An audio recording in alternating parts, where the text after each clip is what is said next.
والسلام على من لا نبي بعده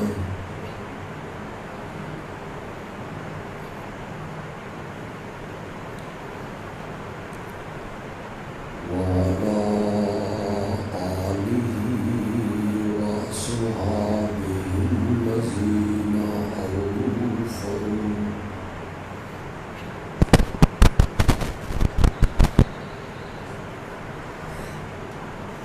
الذين أوفوا عهدا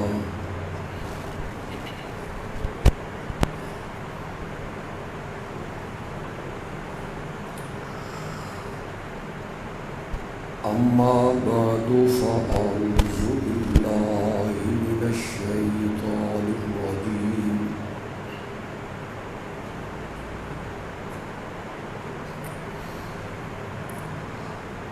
بسم الله الرحمن الرحيم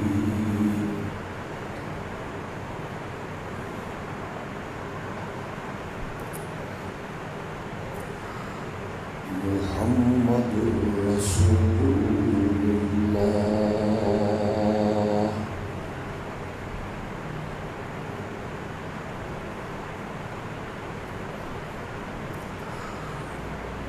والذين معه أشداء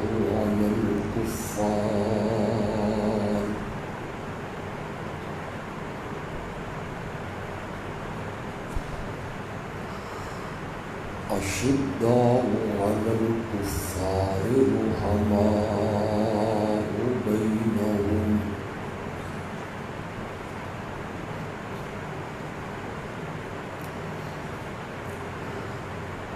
اللهم صل على سيدنا ومولانا محمد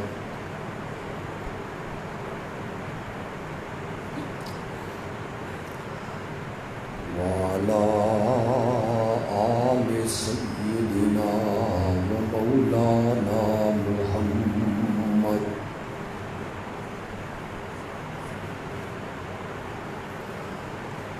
وبارك وسلم ثم صل عليه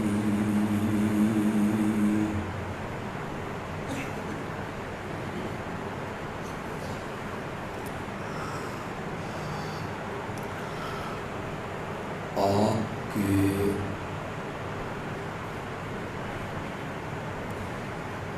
اس خوبصورت علاقے میں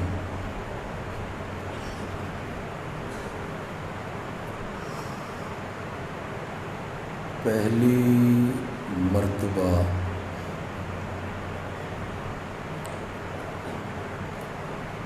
آپ سے ہم کلام ہونے کا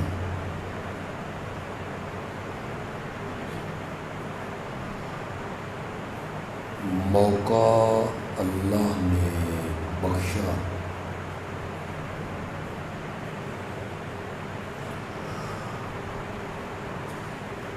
اللہ ہم سب کا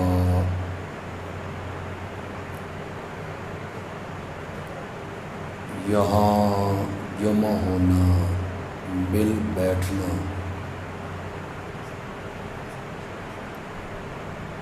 اللہ اپنی رحمت سے قبول و منظور فرمائے۔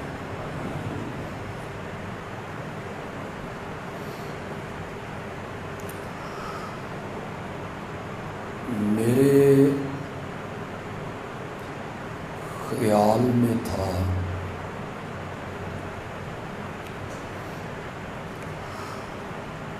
کہ درس قرآن کی مختصر سی محفل ہوگی،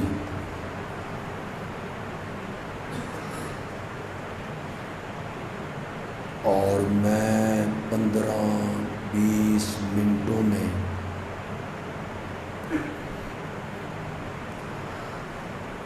کسی آیت کا مفہوم بیان کر دوں گا،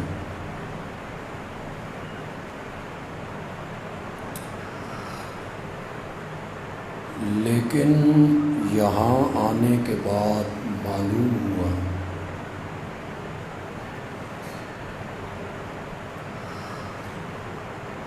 کہ یہ صرف درس قرآن کی محفل نہیں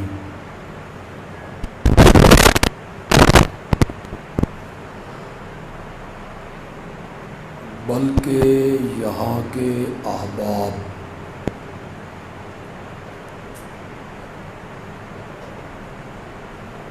میرے انداز میں مجھے سننا چاہتے ہیں۔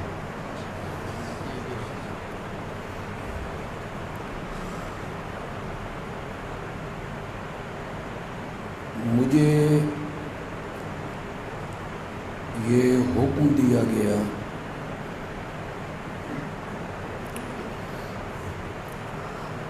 کہ آج کی اس محفل میں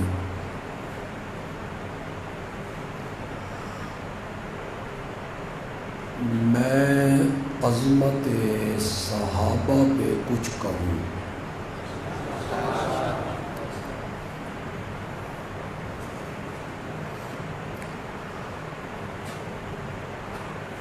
ابھی یہاں آ کے بیٹھا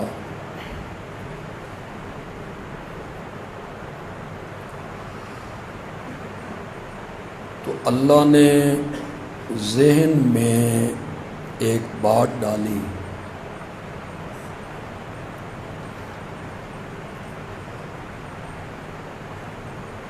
کہ کیوں نہ آج اس صحابی کا تذکرہ کروں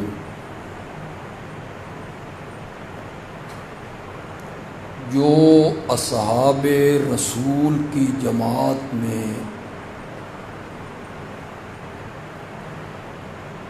عظیم بھی ہے اور سب سے بڑھ کے مظلوم بھی ہے۔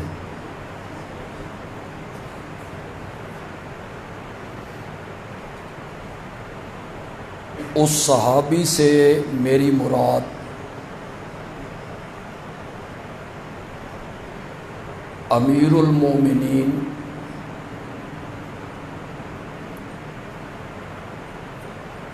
خلیفہ راشد فاتح شام و قبرص حضرت سیدنا معاویہ رضی اللہ تعالی عنہ کی شخصیت ہے۔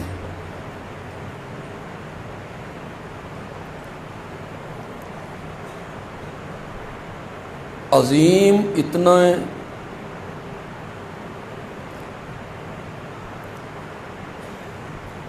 کہ میرے نبی نے انہیں وحی کا کاتب بنایا۔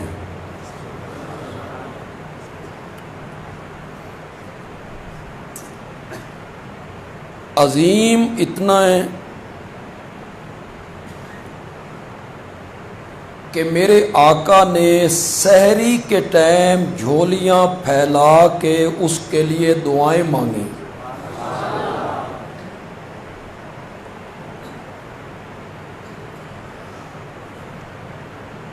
عظیم اتنا ہے، توجہ ہے آپ کی، یہ بڑا وسیع مضمون ہے اور میں اس کا اسپیشلسٹ ہوں۔ میں ذرا چنتا چلا جاؤں گا، آپ سمجھتے چلے جائیں گے۔ عظیم اتنا ہے کہ حضرت سیدنا علی ابن ابی طالب نے انہیں اپنے جیسا مومن مانا۔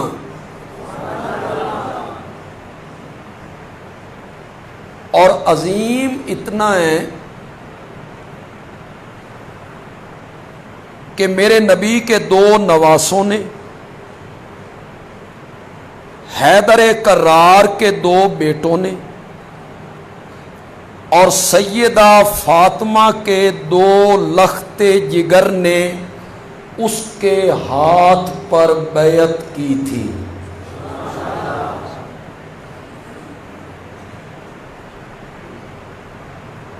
دنیا کا کوئی آدمی انکار نہیں کر سکتا. فریقین کی کتابوں میں موجود ہے. آپ رجال کشی اٹھا لیں، حیات القلوب اٹھا لیں، کوئی سی کتاب آپ اٹھائیں، حضرت حسن اور حضرت حسین رضی اللہ تعالی عنہما دونوں بھائیوں نے دمشق جا کے حضرت معاویہ کے ہاتھ پر بیعت کی تھی. کتنے لوگ میرے اس جملے کو سمجھیں گے؟ علماء، طلباء بہت جلد پہنچ جائیں گے. بندیالوی کہتا ہے تیرے نزدیک تو امام معصوم ہوتے ہیں، نہ وہ گناہ کرتے ہیں، نہ وہ غلطی کرتے ہیں، نہ وہ اجتہادی خطا کرتے ہیں، نہ وہ بھولتے ہیں. تیرے نزدیک تیرا امام معصوم ہوتا ہے غلطیوں سے. اگر تیری یہ بات صحیح ہے کہ امام غلطی نہیں کرتا تو معاویہ کے ہاتھ پر تیرے ایک امام نے نہیں، دو اماموں نے بیعت کی تھی. کتنے اماموں نے؟ دو اماموں نے. یہ میرا موضوع نہیں، میں دوسری طرف آنا چاہوں گا. حضرت معاویہ کی عظمت کو سرسری طور پہ ذکر کرنا چاہتا ہوں کہ ان کے ہاتھ پر حسنین کریمین نے بیعت کی. میں کہتا ہوں وہ امام کتنا اونچا ہوگا جس کا مقتدی حسین ہوگا. حسن جس کے ہاتھ پر بیعت کرے اور سیدنا حسین جس کے ہاتھ پر بیعت کرے، وہ امام کتنا اونچا ہوگا. آج میں نے فیس بک پہ ایک خط پڑھا، ایک مکتب فکر کی طرف سے خط لکھا گیا رینجر کو، حکومت کو، کہ کراچی میں جو ہم پر مقدمہ قائم ہوا اسے خارج کیا جائے، اس مقدمے کو خارج کیا جائے. یہ جو ہم نے حضرت معاویہ پہ لان تان کیا ہے کراچی کی سڑکوں پر، تو ہم معاویہ کو صحابی نہیں مانتے، اس لیے کہ وہ حضرت علی کے مقابلے میں آئے تھے. سن رہے ہو نہیں سن رہے ہو؟ اس لیے کہ انہوں نے حضرت علی کی بیعت نہیں کی تھی، اس لیے کہ وہ حضرت علی کے مقابلے میں آئے تھے. میں نے کہا، میں پھر پنجابی بولنے لگا میں نے کہا تجھے آج پتہ چل گیا ہے کہ معاویہ حضرت علی کے مقابلے میں آیا تھا؟ تجھے آج پتہ چل گیا ہے کہ معاویہ نے حضرت علی کے ہاتھ پر بیعت نہیں کی تھی، اس لیے تو معاویہ پہ تبرہ کرتا ہے. حضرت علی کے بیٹے حسن کو کیوں پتہ نہیں چلا؟ ان کے تو سامنے یہ سب کچھ ہوا تھا. اگر معاملہ اس طرح ہوتا جس طرح تو کہہ رہا ہے تو حسنین کریمین معاویہ کے ہاتھ پر کبھی بیعت. دونوں بھائیوں نے بیعت کی، حضرت معاویہ سے وظیفے بھی لیے. معاویہ صحابہ کی جماعت میں عظیم صحابی ہے، یہ میں صرف سرسری طور پہ ذکر کرتا چلا جا رہا ہوں. کاتب وحی ہے. میرے نبی نے جھولی اٹھا کے دعائیں مانگی، حضرت علی نے اپنے جیسا مومن مانا، حسنین کریمین نے اس کے ہاتھ پر، بولو ذرا بولو تو صحیح، بیعت کی. اور معاویہ عظیم صحابی ہے کہ پہلے اسلامی بحری بیڑے کا موجد بھی معاویہ ہے. کس نے بنایا تھا پہلا بحری جہاز؟ زور سے بولو، زور سے بولو.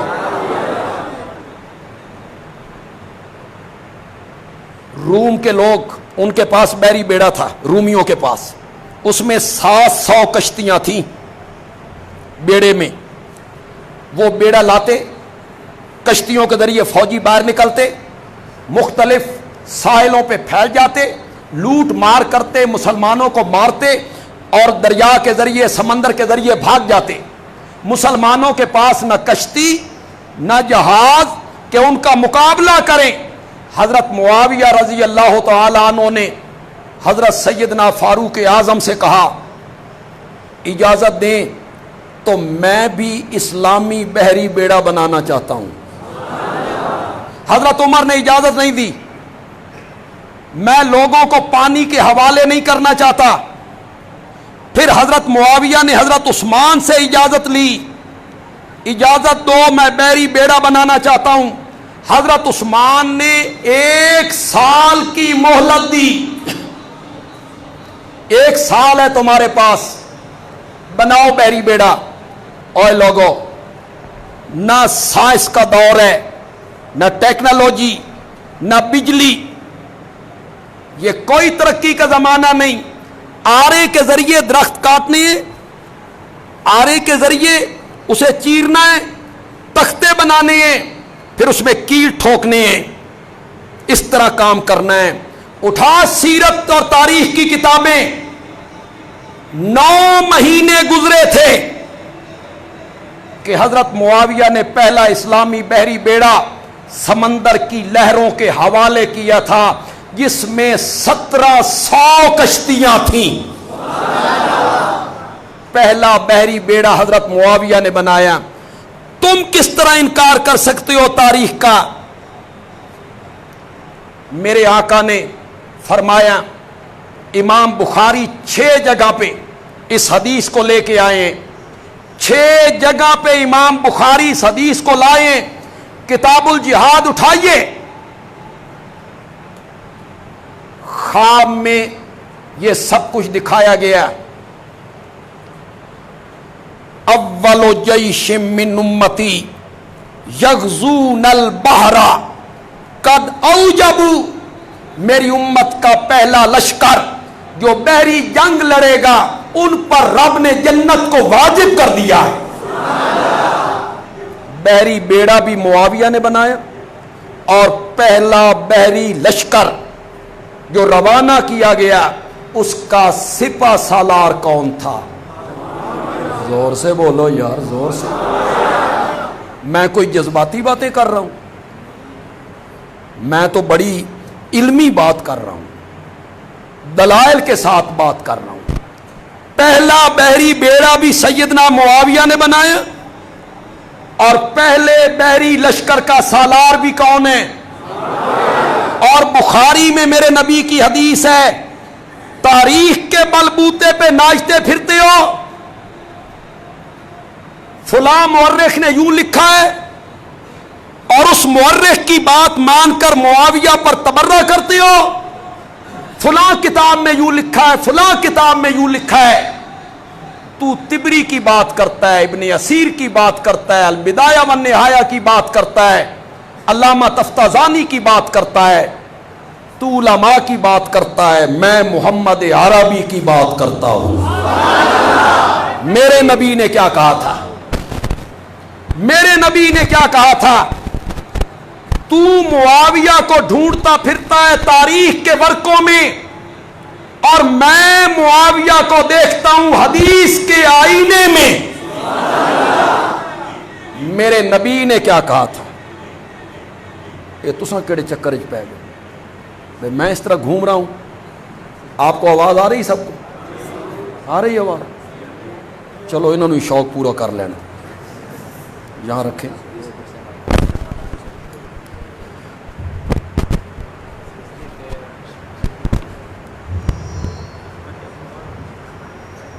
ٹھیک ہو گئی. اس طرف کا کیا بنے؟ پیچھے کر دو, ٹھیک, تھوڑا سا پیچھے کرے اسے.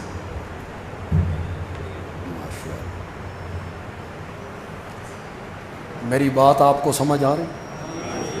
اردو سمجھ رہے ہیں نا آپ؟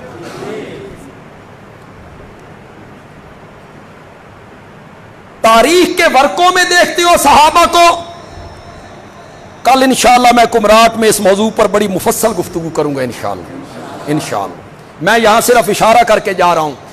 تاریخ کے ورقوں میں دیکھتے ہو صحابہ کو, فلاں مورخ نے کیا لکھا ہے اور فلاں عالم نے کیا لکھا ہے. بندیالوی کا جملہ اپنی گرہ میں باندھیے، یہاں لکھیے یہاں لکھیے، دل کی تختی پر بندیالوی کے جملے کو لکھیے. صحابہ تاریخی شخصیات نہیں ہیں، صحابہ قرآنی شخصیات ہیں. ہم نے صحابہ کو تاریخ کے ورقوں میں نہیں دیکھنا، قرآن کے صفوں میں دیکھنا ہے. قرآن صحابہ کے بارے میں کیا کہتا ہے؟ تو کہتا ہے انہوں نے یہ کیا تھا یہ کیا تھا یہ کیا تھا، اور میں قرآن دیکھتا ہوں تو قرآن کہتا ہے اولئک هم الصادقون، اولئک هم الراشدون، اولئک هم المفلحون، اولئک هم المتقون رضی اللہ عنہم.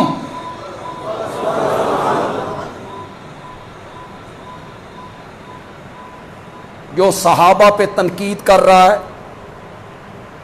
اس کی حیثیت کیا ہے؟ اور جن پر تنقید ہو رہی ہے ان کے بارے میں اللہ کہتے ہیں رضی اللہ عنہم، رضی اللہ عنہم ورضوا عنہ اعد لہم جنات تجری تحتها الانہار. علماء طلبہ مجھے اجازت دے دیں تو میں یہ معنی کرنے لگا ہوں، اور یہ معنی میں صحابہ کی محبت میں ڈوب کے کرنے لگا ہوں. مجھے صحابہ سے محبت ہے اور والہانہ محبت. صحابہ میرے محسن ہیں کہ مجھے قرآن پہنچا کس کے ذریعے؟ مجھے نبی کی سنت پہنچی کس کے ذریعے؟ مجھے حدیثیں پہنچی کس کے ذریعے؟ مجھے دین پہنچا کس کے ذریعے؟ مجھے اسلام کے احکام پہنچے کس کے ذریعے؟ مجھے دین کے ارکان پہنچے کس کے ذریعے؟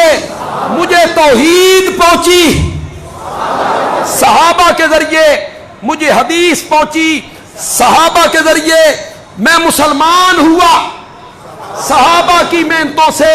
صحابہ میرے محسن ہیں، صحابہ میرے مہربان ہیں. صحابہ کی محبت میں ڈوب کر بندیالوی مانا کرتا ہے اعد لہم جنات تجری تحتها الانہار.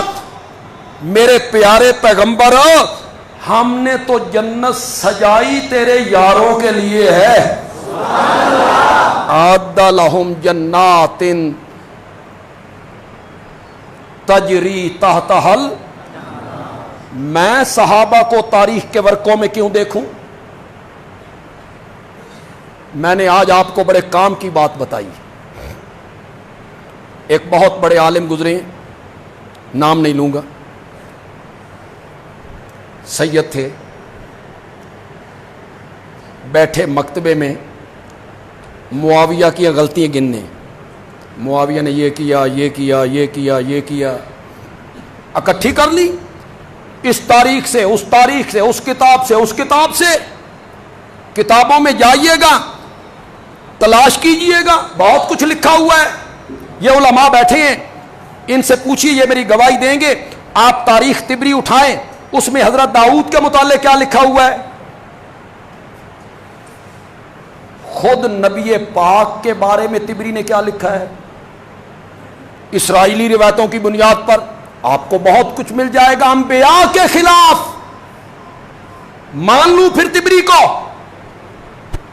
وہ حضرت داؤد کے متعلق لکھے تو مان لوں، نبی پاک کی کردار کشی کرے تو مان لوں. تو وہ عالم جو تھے انہوں نے محنت کی، غلطیاں گنی ادھر سے ادھر سے.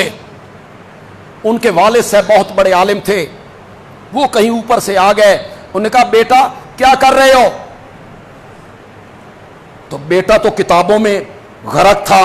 اسا کہ ابا جی معاویہ دے بارے دل وچ بڑی میل آ گئی ہے، یہ کوئی اچھا بندہ نہیں تھا، یہ دیکھو کتابیں کیا لکھتی ہیں.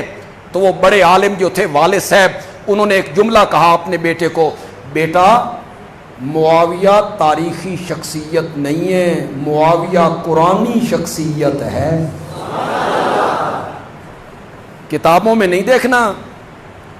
قرآن میں دیکھنا ہے، کتابوں میں نہیں دیکھنا، حدیث میں دیکھنا ہے معاویہ کو۔ پہلے بحری بیڑے کا موجد کون ہے؟ پہلے بحری لشکر کا سالار کون ہے؟ معاویہ۔ اور پھر ایک ہی صوبے میں 20 سال تک گورنر رہا، اور پھر جب حضرت حسن نے خلافت ہینڈ اوور کی، اس کے بعد 19 سال 54 صوبوں کا حکمران رہا۔ کتنے صوبے؟ 54 صوبے، 54۔ 4.5 صوبے وہ نہیں سنبھالے جا رہے، صوبے بھی نہیں، صوبڑیاں۔ وہ سڑکوں پہ لوٹ مار ہوتی ہے، لوگوں کی عزتیں لوٹی جاتی ہیں۔ لاہور میں جو کچھ ہوا آپ نے پڑھا، ایک عورت کی عزت سڑکوں پر، موٹر وے پر کیسے لوٹی گئی۔ 7 سال کی بچی، اس کی عزت لوٹی جاتی ہے، پھر اس کو جلا دیا جاتا ہے۔ اور حکمران کہتے ہیں عورت سڑک پہ آئی کیوں؟ موٹر وے پہ کیوں آئی؟ وہ جی ٹی روڈ پہ آتی۔ آج سوشل میڈیا پہ ایک بندے نے پوسٹ چڑھائی، مزہ ہی آ گیا۔ اس نے کہا حضرت عمر نے کہا تھا فرات کے کنارے پہ اگر کوئی کتا مر گیا بھوک سے تو مجھ سے پوچھا جائے گا، اگر تم ہوتے اور کتا مر جاتا تو تم کہتے کتا فرات گیا کیوں؟ تو تم یہ کہتے بے وہ فرات کیوں گیا تھا؟ 54 صوبے، کتنے؟ 50 اور اوپر 4، 54 صوبوں کا حکمران بیٹھا ہے دمشق میں۔ کہاں دمشق اور کہاں مدینہ،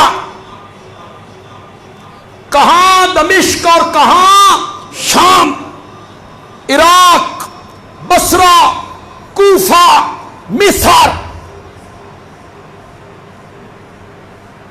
ٹیلی فون نہیں، ترقی کا زمانہ نہیں، ہوائی جہاز نہیں، ہیلی کاپٹر نہیں، موبائل نہیں، ادھر کی بات ادھر، ادھر کی بات ادھر نہیں، دمشق میں بیٹھ کر اعلان کرتا ہے اے صرافو، سونے کا کام کرنے والوں، رات کو اپنی دکانیں کھلی چھوڑ کے آیا کرو۔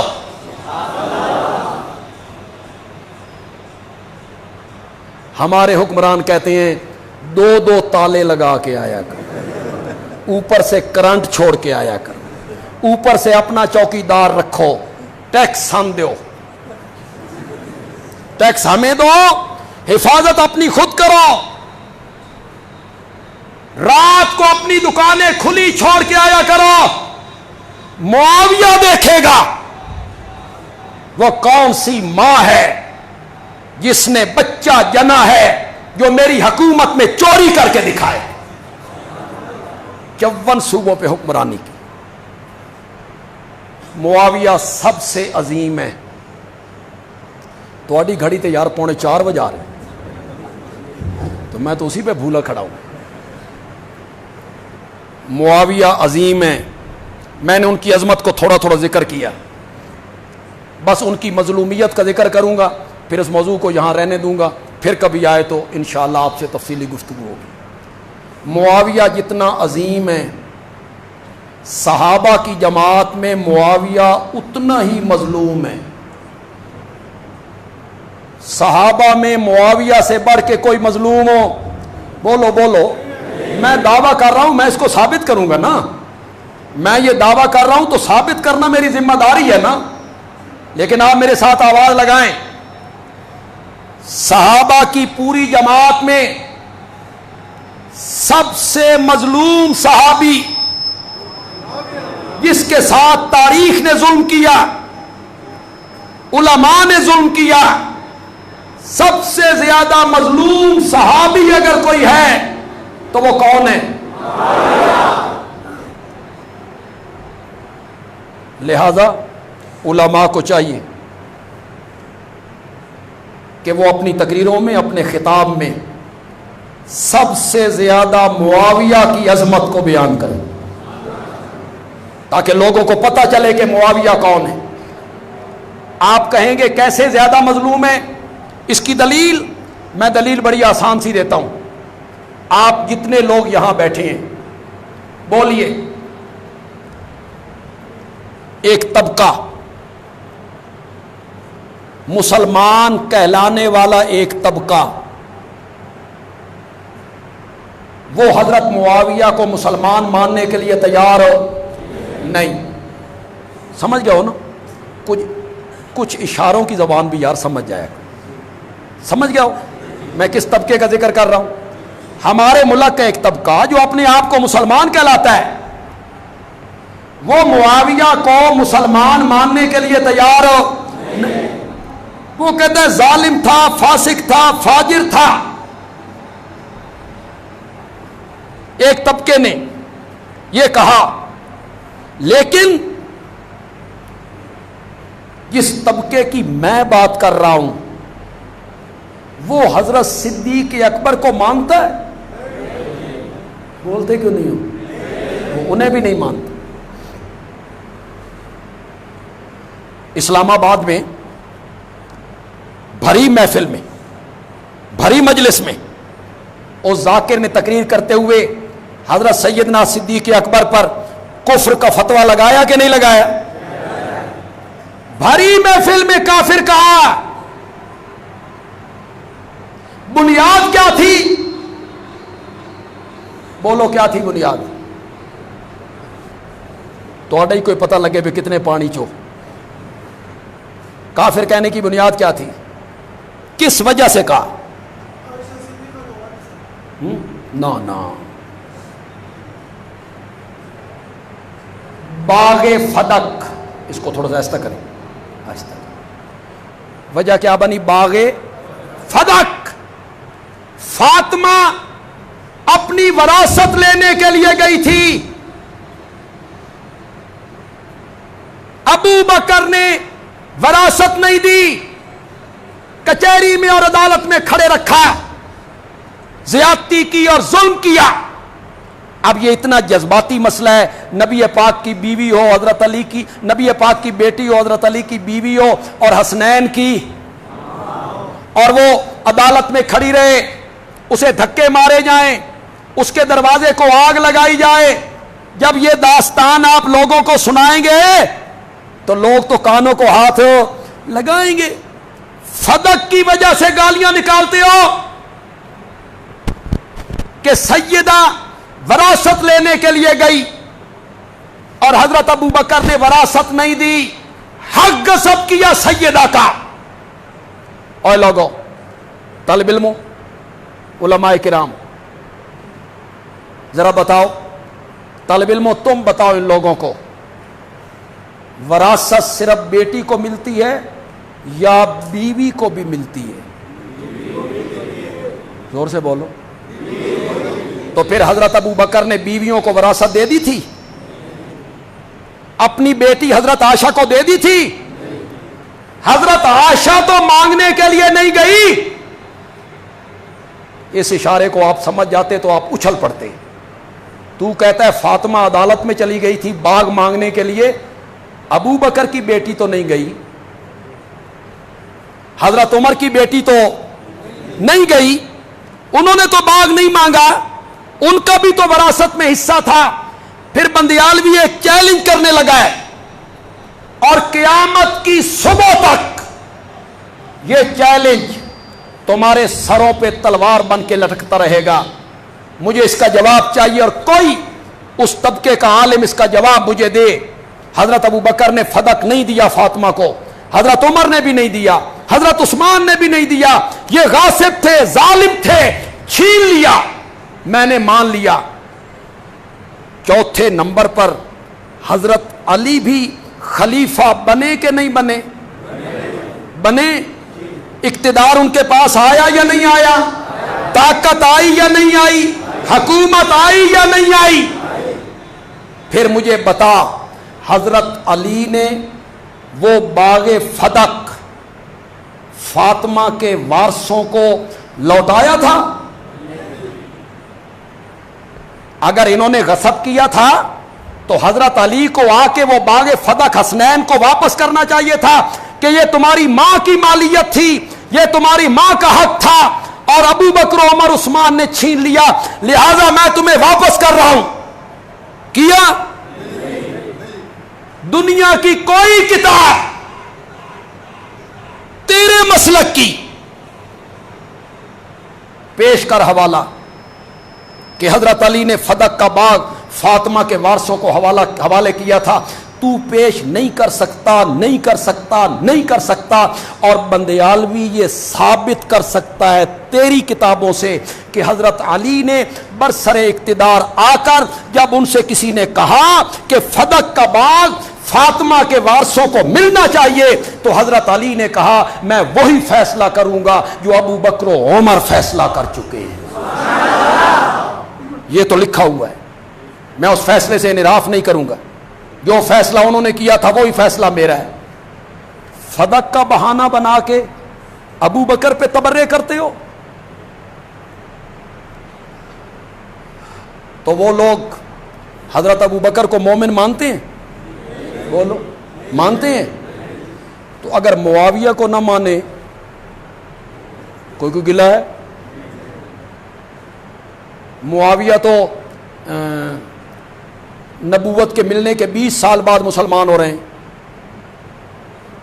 20 سال بعد مسلمان ہو رہے ہیں، اور ابو بکر تو امت کا پہلا مومن ہے۔ یہ گنتی چلی گئی 1000 پہ، 2000 پہ، 10,000 پہ، نہیں تھوڑا سا میں غلطی کر گیا، تھوڑی سی میں غلطی کر گیا، یہ گنتی چلی گئی 40 پہ۔ کتنے لوگ میری یار اس بات کو سمجھیں گے؟ آپ کی سبحان اللہ بتائیں۔ یہ گنتی پہنچ گئی 313 پہ، یہ گنتی پہنچ گئی 700 پہ، یہ گنتی پہنچ گئی 1400 پہ، یہ گنتی پہنچ گئی 10,000 پہ، یہ گنتی پہنچ گئی حجۃ الوداع میں 1,00,000 پہ، پھر یہ گنتی پہنچ گئی 2 لاکھ، 3 لاکھ، 4 لاکھ، 5 لاکھ، کروڑ، 2 کروڑ، ارب، جنہوں نے میرے نبی کا کلمہ پڑھا کروڑوں اربوں میں پہنچ گئی۔ بندیالوی پوچھنا چاہتا ہے اس گنتی کا ایک کون ہے؟ بولو بولو، بولتے کیوں نہیں؟ تو 2 تے 3 تے 4 تو شروع کرن لگا، اس گنتی کا ایک کون ہے؟ بولتے کیوں نہیں ہو؟ بولتے کیوں نہیں ہو؟ اس گنتی کا ایک کون ہے؟ ابو بکر۔ طالب علم چپ کر کے بیٹھ رہے ہیں، یہ جو شہری لوگ بیٹھے ہیں، کچھ کالج کے پڑھے ہوئے نوجوان، یہ مجھے جواب دیں، طالب علم بالکل جواب نہ دیں۔ پہلی صف کا ثواب زیادہ ہے کہ پچھلی صف کا؟ شہری لوگ، اس پنڈ کے، اس دیہات کے لوگ، گاؤں کے لوگ، وہ بولو یار، پہلی صف کا ثواب زیادہ یا پچھلی صف کا؟ پہلی صف۔ واقعی تمہیں پتہ ہے، اسی لیے جمعے کی نماز میں تم پیچھے پیچھے کھڑے ہوتے ہو۔ میں نے سمجھا تمہیں پتہ نہیں ہے۔ اچھا پتہ ہے آپ کو کہ ثواب کون سی صف کا ہے؟ اور جمعے کے دن جناب جب اگلی صف میں جگہ ہوتی ہے تو وہ کہتے تو اگے ہو، تو چل لگے، میں 2 رکعتیں پڑھ کے بھاگ جاؤں گا۔ پہلی صف پر،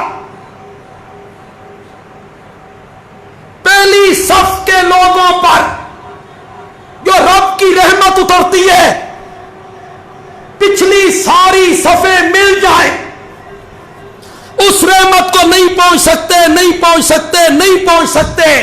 اگر یہ بات صحیح ہے تو بندیالوی کہتا ہے اس امت کی پہلی صف ابو بکر ہے، ابو بکر اس امت کی پہلی صف ہے۔ ہم بعد میں آئے، پیچھے پیچھے ہیں، پہلی صف کون ہے؟ تو جو طبقہ ابو بکر کو مومن نہیں مانتا وہ اگر معاویہ کو نہ مانے تو گلہ کس کا؟ کوئی گلہ نہیں۔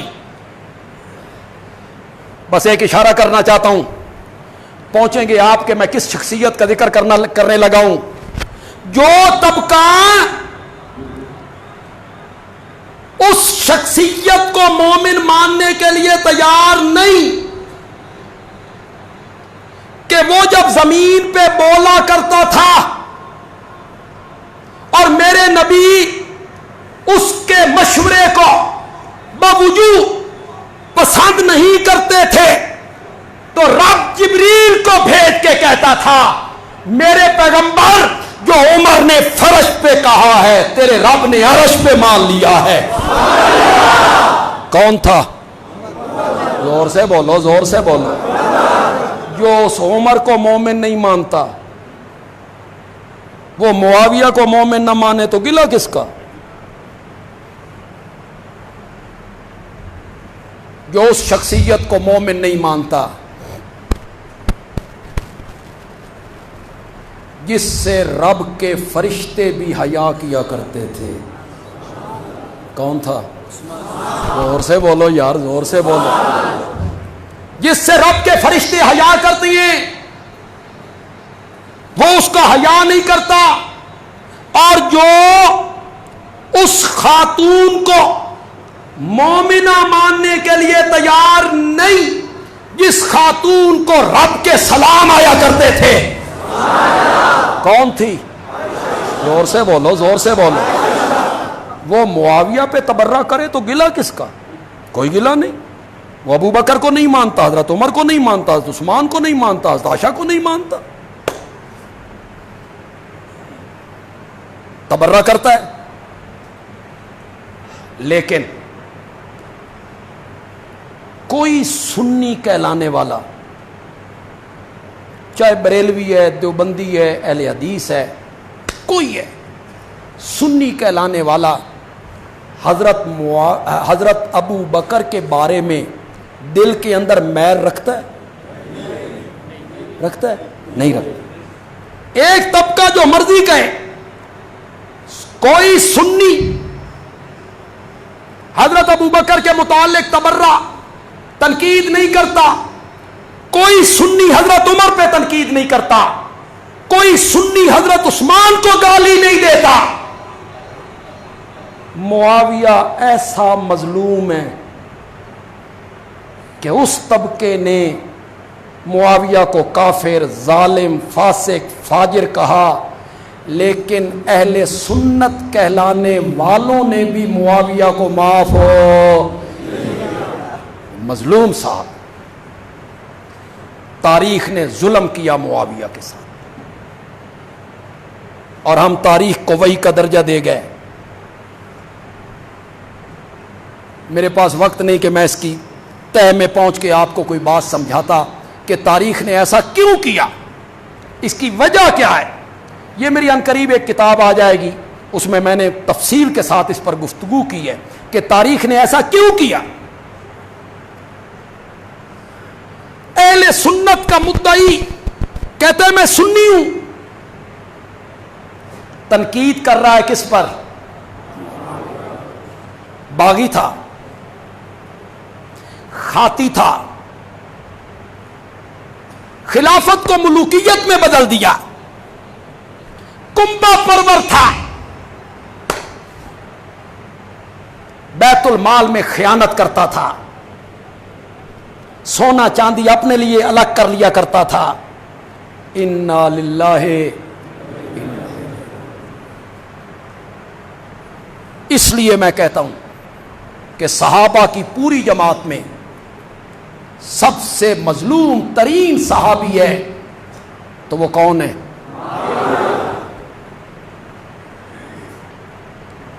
لوگوں نے تاریخ، یہاں نوجوان بیٹھے ہیں، پڑھے لکھے طبقے لوگ بھی ہیں، طالب علم تو تاریخ پڑھتے نہیں، پڑھنی بھی نہیں چاہیے کہ تاریخ پڑھنے کے لیے بڑی فہم فراست کی ضرورت ہے، اس کے سوا نہیں پڑھنی چاہیے۔ مقناطیس جو ہے وہ اللہ کا قرآن ہے، معیار نبی پاک کے صحیح فرامین ہیں، جو تاریخ اس کے ساتھ ملتی چلی جائے مان لو، اس سے نہیں ملتی اللہ خیر۔ بڑا آسان سا ایک فارمولہ تھا، لیکن لوگوں نے تاریخ میں دیکھا کہ فلاں کتاب نے یوں لکھا اور فلاں کتاب نے یوں لکھا، اور پھر ظلم کی انتہا یہ ہوئی کہ سیدنا معاویہ سے دشمنی کے لیے اس کے پورے خاندان کو بدنام کیا گیا، بنو امیہ۔ یہاں جتنے لوگ بیٹھے ہو دل پر ہاتھ رکھ کے جواب دو، تمہارے دلوں میں جو وقت، جو اہمیت، جو قدر، جو عزت بنو ہاشم کی ہے، وہی وقت، وہی قیمت، وہی اہمیت تمہارے دلوں میں بنو امیہ کی ہے؟ پورے خاندان کو بدنام کیا گیا۔ میں کسی کا نام نہیں لینا چاہتا، بڑے بڑے مبلغ ہیں، بڑے بڑے خطیب ہیں، بڑے بڑے عالم ہیں، لوگ انہیں سنتے ہیں، وہ جب ممبر پہ بیٹھتے ہیں تو وہ اپنے ران پہ ہاتھ مار کے کہتے ہیں بنو امیہ بڑے ظالم تھے، بنو امیہ نے بڑے ظلم کیے، بنو امیہ نے بڑے ظلم کیے، پھر ساتھ روتے بھی ہیں، بنو امیہ نے بڑے ظلم کیے تھے، بنو امیہ کا خاندان بڑا ظالم تھا۔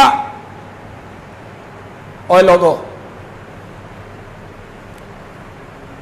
انشاءاللہ آج میں آپ کو معاویہ کے بارے میں اور بنو امیہ کے بارے میں آپ کے دلوں کی صفائی کر کے جاؤں گا انشاءاللہ۔ انشاءاللہ آپ کے دلوں میں میل نہیں رہے گی انشاءاللہ۔ میرے نبی کی کتنی بیٹیاں تھیں؟ زور سے بولو، کتنی تھیں؟ 4۔ زینب، رقیہ، ام کلثوم، فاطمہ رضی اللہ تعالی عنہن اجمعین۔ میں بات کرنے لگا ہوں، اس کے بعد میں آپ سے ہاتھ کھڑے کرواؤں گا کہ اس بات کا آپ میں سے کتنے لوگوں کو پہلے پتا تھا جو آج میں نے کہی ہے۔ اب تمہیں پتا چلا ہے، پہلے تمہیں پتا تھا؟ کتنے بندوں کو پتا تھا؟ میرے نبی کی 4 بیٹیاں ہیں، 3 بیٹیوں کی شادیاں، 3 بیٹیوں کی شادیاں میرے نبی نے بنو امیہ کے خاندان میں کی تھیں، صرف 1 بیٹی ہاشمیوں کو دی تھی۔ 3 بیٹیاں کس خاندان میں بھی آئی تھیں؟ زور سے بولو، زور سے بولو۔ جن جن کو پہلے یہ پتا تھا وہ ہاتھ کھڑے کرو۔ انا للہ انا الیہ۔ میں کتنے پھنس گیا ہوں بھائی، میں کہاں گر گیا ہوں بھائی؟ 3 بیٹیاں میرے نبی نے کس کو بھی آئیں؟ بڑی بیٹی زینب، اس کا شوہر ابو العاص، ہاشمی کے بنو امیہ۔ زور سے بولو، زور سے بولو۔ دوسری بیٹی رقیہ، نکاح کر کے دیا سیدنا عثمان، ہاشمی کے بنو امیہ۔ شاباش شاباش، وہ فوت ہو گئی۔ تیسری بیٹی ام کلثوم، پھر عثمان کے نکاح میں ہاشمی کے بنو امیہ۔ زور سے بولو یار۔ اگلی بات بھی سناؤں، اگلی بات بھی سناؤں۔ جب یہ دوسری بیٹی فوت ہوئی، دوسری بیوی حضرت عثمان کی، اور حضرت عثمان تھوڑے سے غمگین ہوئے، افسردہ ہوئے کہ دامادی والا رشتہ ٹوٹ گیا، پریشان نظر آئے، تو میرے نبی نے فرمایا عثمان اگر میری 100 بیٹیاں ہوتی اور مرتی چلی جاتی، میں 100 کی 100 بیٹیاں تیرے نکاح میں دیتا چلا گیا۔ کس کو کہا؟ کون تھا؟ ہاشمی کے بنو امیہ۔ 100 بیٹی۔ آپ میں جو لوگ بیٹھے ہیں بیٹیوں والے، جتنے لوگ بزرگ بیٹھے ہو، بیٹیوں والے بیٹھے ہو، جن کی بیٹیوں کی شادیاں ہو گئی ہیں، سچی سچی بات کرنا، سچی سچی. جہاں آپ نے بیٹی کی شادی کی، آپ کا جو داماد ہے وہ ظالم ہے، آپ کا جو داماد ہے آپ کی بیٹی کو مارتا ہے، گالیاں بکتا ہے، ماں باپ کے تانے دیتا ہے، بیٹی روتے ہوئے گھر آتی ہے، بابا کس نال بن چھڈی آئی. اوہو، یہ سمجھ گئے کو نہیں سمجھے؟ بابا کہاں باندھ دیا ہے، کہاں رشتہ کر دیا ہے اس ظالم کو. بیٹی بڑی تنگ ہو، داماد نے بیٹی کے ناک میں دم کر دیا ہو، دوسری بیٹی کا رشتہ بھی وہی کرتے ہو نا. شاباش شاباش شاباش، وہی کرتے. اور اگر وہ رشتہ لینے آ جائیں، اگر وہ رشتہ لینے آ جائیں کیا کہتے ہو؟ ساڈے پنجابی چاہتے ہیں وہ ہکو بہو کرو، وہ ایک ہی کافی ہے. جیڑی ٹھڈ پائی نے نا، جو ٹھنڈ تم نے ہمارے سینے میں ڈالی ہے نا، وہی بہت ہے. اور یہاں میرا نبی کہتا ہے میری 100 بیٹیاں ہوتی. معلوم ہوتا ہے حضرت عثمان ایسا داماد تھا جس نے نبوت کے سینے میں ٹھنڈ ڈال دی تھی. میرا نبی اتنا خوش ہوا، میری 100 بیٹیاں ہوتی. عثمان میں تیرے نکاح میں دیتا چلا جا، تیرے نکاح میں دیتا چلا. ہجرت کر کے مدینے آ گئے. پانی کا ایک کنواں تھا، یہودی کے قبضے میں تھا، وہ پانی بیچتا تھا، مسلمانوں کو بھی نہیں دیتا تھا. مسلمان بڑے تنگ ہوئے، شکایت نبی پاک تک آئی. نبی پاک نے مسجد نبوی میں اعلان کیا، کون ہے جو آدھا حصہ کنویں کا خریدے اور اس کے پانی کو لوگوں کے لیے وقف کر دے، میں محمد اس کو جنت کی ضمانت دیتا ہوں. کون اٹھا تھا؟ ہاشمی کے بنو امیہ. تم کہتے ہو بنو امیہ کی کیا خدمات ہے؟ بنو امیہ ظالم خاندان تھا، بنو امیہ نے یہ کیا، بنو امیہ نے وہ کیا. جس دن مسلمانوں کا حصہ دن ہوتا باری کا، مسلمان کہتے سب مفت پانی بھرو، یہودی بھی، دوسرے بھی. دوسرے دن یہودی جب بیٹھتا مکھیاں مارتا سارا دن، کوئی گاہک نہیں. وہ آیا، اس نے کہا جی یہ باقی کا حصہ بھی تم لے لو. میرے نبی نے پھر اعلان کیا باقی کا حصہ خرید کر کون وقف کرے گا؟ میں محمد اس کو جنت کی ضمانت دیتا ہوں. پھر کون اٹھا تھا؟ شاباش، ہاشمی کے بنو امیہ. مسجد نبوی کی جگہ تنگ پڑ گئی، لوگوں کی تعداد بڑھنے لگی، مسجد میں سماتے نہیں تھے.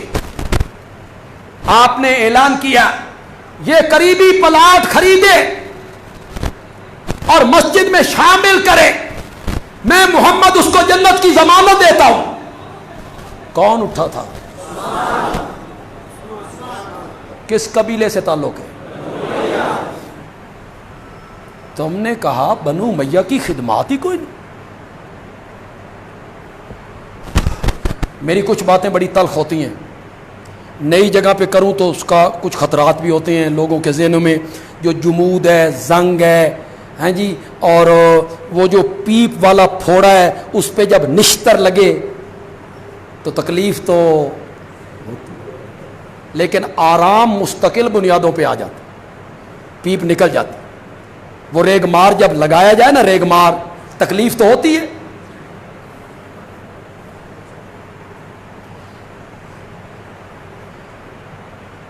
مکے میں میرے نبی کو ستایا بنو امیہ نے کہ ہاشمیوں نے؟ ابو جہل کون؟ ابو لہب کون تھا؟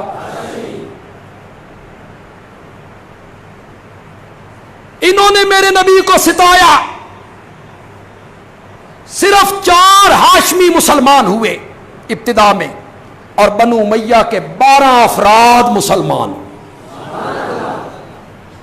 12 افراد. میں تمہیں آج ایک بات بتاؤں، اس سے پہلے پتہ نہیں کسی نے بتائی یا نہیں بتائی. مکے کی گلیوں میں جب یہ لوگ میرے نبی کو تنگ کرتے تھے، پتھر برساتے تھے، گالیاں بکتے تھے، گنڈے اور بدماش تالیاں پیٹ کر میرے نبی کے پیچھے ہوا کرتے تھے. ابن حجر نے لکھا ہے کہ میرے نبی جب ستائے جاتے تھے تو معاویہ کے باپ ابو سفیان کے گھر میں پناہ لیا کرتے تھے. ابو سفیان کے گھر میں پناہ لیا کرتے تھے. وہ پناہ دیتے تھے، ان گنڈوں کو وہاں سے ہٹاتے تھے. وہ ابو سفیان کا گھر جو مروا پہاڑی کی طرف تھا، وہ میرے نبی کے لیے پناہ گاہ بنتا تھا. بندیالوی کی بات ذرا غور سے سنیے گا. سنتے تو آپ پہلے بھی رہتے ہیں، لیکن جس لہجے میں آ کے میں نے کی ہے اس طرح کسی نے نہیں کی ہوگی. ابو سفیان کا مکان، معاویہ کے باپ کا مکان مکی زندگی میں میرے نبی کی پناہ گاہ بننا کرتا تھا، میرے نبی کے لیے امن کی جگہ بنتا تھا. اسی لیے فتح مکہ کے دن اٹھا بخاری، اٹھا مسلم، حدیث کی کوئی سی کتاب اٹھا، فتح مکہ کے دن میرے نبی نے کہا جو اللہ کے گھر میں آ جائے میں اسے بھی امن دے دوں گا، اور جو ابو سفیان کے گھر میں آ جائے میں اسے بھی امن دے دوں گا. دار الامن کس کا گھر بنا تھا؟ بولتے کیوں نہیں ہو؟ تم نے ساری کہانیاں گھڑ لی ہیں. معاویہ کی والدہ جو تھی ہند، اس نے حضرت حمزہ کا کلیجہ چبا لیا تھا اور واشی کو کہا تھا اگر تو اسے قتل کر دے حمزہ کو تو میں تجھے آزاد کر دوں گی. واہ سونے ہو، صدقے جاؤں، قربان جاؤں تمہارے علم پر. یہ واشی ہند کا غلام تھا؟ یہ تو جبیر ابن مطعم کا غلام تھا. تو جب وہ ہند کا غلام ہی، ہند نے کیسے کہنا ہے کہ تو حمزہ کو قتل کر تو میں تجھے آزاد کر دوں گی؟ وہ تو اس کا غلام ہی نہیں. تم نے کیا تصویر پیش کی؟ کیسی تصویر پیش کی؟ کس کے گھر کو فتح مکہ کے دن دار امن قرار دیا گیا؟ اور سے بولو یار. ہاشمیوں کے گھر مکے میں کون ہی تھے؟ حضرت عباس کا گھر کہاں تھا؟ مکے. حضرت علی کا گھر کہاں تھا؟ مکے میں. سب کے گھر مکے میں، لیکن کسی کے گھر کو دار امن قرار نہیں دیا. میرے نبی نے دار امن قرار دیا تو کس کے گھر کو قرار دیا؟ معاویہ کے گھر کو قرار دیا. بس آخری جملہ کہہ کے اپنی بات کو ختم کرتا ہوں. تم معاویہ کی سیرت کو شروع کرتے ہو حضرت علی سے جنگ کے موقع پر. معاویہ کون تھا جس نے حضرت علی سے جنگ کی؟ معاویہ کون تھا جس نے حضرت علی کی بیعت نہیں کی؟ بس تیرے مجھ میں اور فرق صرف اتنا ہے، تو معاویہ کی سیرت کو شروع کرتا ہے حضرت علی کے دور سے، اور میں معاویہ کی سیرت کو شروع کرتا ہوں محمد عربی کے دور سے صلی اللہ علیہ وسلم. اللہ تعالیٰ عمل کی توفیق عطا فرمائیں. وما علینا الا البلاغ المبین.